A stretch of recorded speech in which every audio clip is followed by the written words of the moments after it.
Hello दोस्तों। आज आप लोगों को एक हॉरर कहानी सुनाने जा रहा हूँ।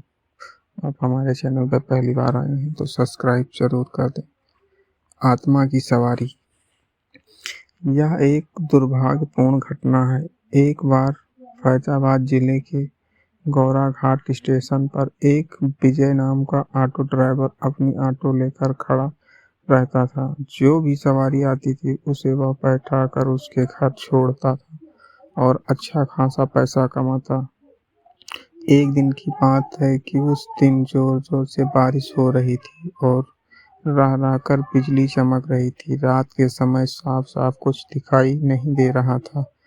वह वापस अपने घर को आने का सोच वह सोच ही रहा था। उसे याद आया कि 1 घंटे बाद एक पैसेंजर ट्रेन आने वाली है और वह फिर से वहीं पर रुक गया।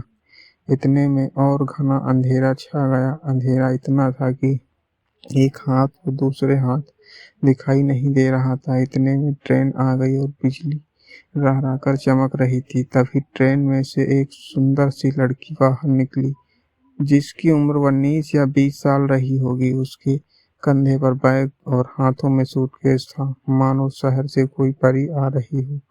और वह सीधे मेरी तरफ आकर रुकी और बोली, मुझे रामपुर जाना है, क्या आप मुझे वहां तक छोड़ दोगे? मैंने बोला, मैम साहब, अगर आप अभी चलोगी तो 500 लूंगा और अगर सुबह चलोगी तो मैं आपसे 200 ही ले लूंगा। लड़की ने बोला, आप 500 ले लेना, लेकिन मुझे अभी ही मेरे घर पहुंचाना दो।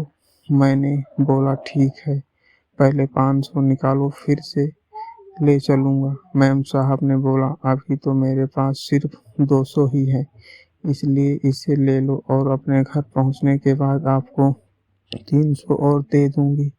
मैंने बोला, ठीक है। मैं मैम साहब को उनके घर ले आया और बोला कि आप जाओ और पैसा लेकर आओ। मैम साहब अंदर चली गई। आधे 1 घंटे बीत चुका था, वह अंदर से बाहर नहीं निकली। तो मैंने सोचा, चलो मैं ही अंदर जाकर पैसा मांग लेता हूँ। रात के करीब 2 बज चुके थे। जब मैंने घर का दरवाजा खटखटाया तो अंदर से एक माताजी अपनी आंखों को मलते हुए दरवाजा खोला और बोली, आप कौन हो? इतनी रात को क्यों आए हो और क्यों जोर जोर से आवाज मार रहे हो? मैंने बोला, जी, अभी थोड़ी देर पहले मैम साहब आई थी, उन्होंने मेरा पूरा किराया नहीं दिया, इसलिए मैं अंदर आया हूँ।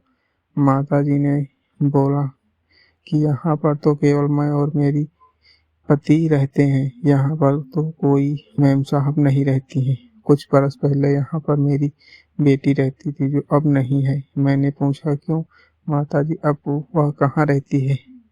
बात करते करते सुबह हो गई। अचानक मेरी नज़र दीवार पर पड़ी। तभी मैंने देखा कि मैम साहब की फोटो दीवार पर लगी हुई थी।